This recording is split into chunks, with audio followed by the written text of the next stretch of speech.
Hello viewers, எல்லோரும் எப்படி இருக்கீங்க? எல்லோரும் நல்லா இருக்கீங்க நான் நம்புகிறேன். லாஸ்ட் எபிசோடில் சொல்லியிருந்தேன் சாய்பாபாவுக்கு முன் ஜென்மா பற்றி நிறைய விஷயங்கள் தெரியும்.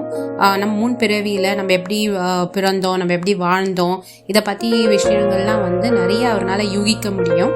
இன்றைக்கி நான் உங்களுக்கு அவர் ஆற்றிய ஒரு லீலைகள், அவர் ஆற்றிய ஒரு முக்கியமான நிகழ்வு பற்றி நான் உங்களுக்கு சொல்ல போகிறேன். சாய்பாபா ஒரு நாள் மசூதியில் மக்கள்கிட்ட உபதேசம் பண்ணிட்டு இருந்தாரு. அப்போ உபதேசங்கள் பண்ணும் போது ஒரு பல்லி சுவத்துல மேலே டிக் டிக் டிக்னு சவுண்ட் கொடுத்துட்டு இருந்துச்சு. மக்களும் சாய்பாபாவும் மசூதி மேலே அந்த செவத்து மேலே இருந்த பல்லியை பார்த்து என்னடா இது சவுண்ட் கொடுக்குதே அப்படின்னு சொல்லிட்டு பார்த்தாங்க. அப்போ சாய்பாபா மக்களை பார்த்து சொன்னார், அந்த மசூதி உள்ள இருக்க இந்த பல்லி அதோடைய சகோதரியை இன்னைக்கு சந்திக்க போகுது. என்ன அது? மசூதியில் இருக்கிற மக்கள்லாம் ஒரு மாதிரி வியப்பா பார்த்துட்டு சகோதரி சந்திக்க போதா அப்படின்ட்டு ஆச்சரியமா பார்த்து கேட்டாங்க. ஆமாம் அப்படின்ட்டு சாய்பாபா சொன்னாரு. அப்புறம் கொஞ்ச நேரம் பொறுத்து அவுரங்காபாத்லேருந்து சாய்பாபாவை தரிசனம் செய்யணும்னு சொல்லிட்டு ஒரு பிரபு குதிரை வண்டி எடுத்துட்டு கிளம்பி வந்துட்டு இருந்தாரு.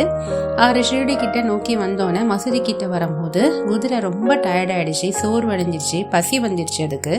அது ஓட்டுநர் மசூதிக்கு வெளியே அந்த குதிரையை ஓரம் கட்டி நிறுத்திட்டாரு. பிரபு இறங்கி அவர் மசூதி உள்ள போய் ஷிரடி சாய்பாபாட்ட ஆசீர்வாதம் வாங்குறதுக்கு கிளம்பி உள்ள போயிட்டாரு. அப்போ இந்த குதிரை ரொம்ப பசியா இருக்கேன்னு சொல்லி அவர் ஓட்டுநர் கொண்டு வந்த அந்த சாக்கு பேக்ல இருந்து கொல்லுவை கீழே கொட்டினாரு. அப்போ கொட்டும் போது அதுலேருந்து சாக்கு மூட்டையிலேருந்து பல்லி ஒன்று வெளியே வந்தது. அது வெளியே உடனே மசூதியுடைய செவுத்து மேலே அது ஏறி உள்ள மசூதியில் ஏற்கனவே இந்த பல்லியோட ஒன்றிணைந்து சந்தோஷம் அடைஞ்சது. அப்போ மக்கள், சாய்பாபா, பிரபு இவங்க எல்லாரும் பார்த்து அதிசயமாக வியப்பாக அதை பார்த்தாங்க. ஆஹா, சாய்பாபா சொன்னது உண்மைதானே, இது உண்மையாக நடந்துச்சே அப்படின்ட்டு மக்கள் எல்லாரும் சாய்பாபா பார்த்து, இது எப்படி சாய்பாபா நீங்கள் சொன்னது உண்மையாச்சு? உங்களுக்கு எப்படி பூர்வ ஜென்மால இது சகோதரிகள் தான் அப்படின்னு உங்களுக்கு எப்படி தெரியும் அப்படின்ட்டு வியப்பாக பார்த்தாங்க.